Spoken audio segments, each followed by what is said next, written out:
Редкий случай равнодушия прохожих по отношению к жителям тундры попал в объектив очевидца. Средь бела дня собаки без намордника едва не загрызли припаркованного оленя.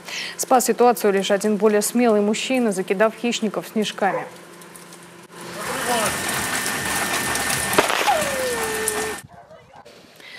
Заметим, такая ситуация разыгрывается здесь не в первый раз. Нерадивые хозяева часто оставляют своих животных без всякого присмотра, а четвероногие друзья человека реагируют на конкурентов, как на диких зверей.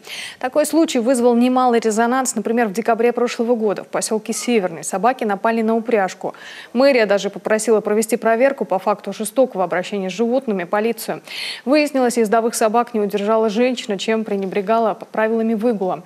Покусанными тогда была оказана скорая ветеринарная помощь, наложены швы. Сами оленеводы предъявлять претензии к хозяйке собак не стали, признав, что и сами не доглядели.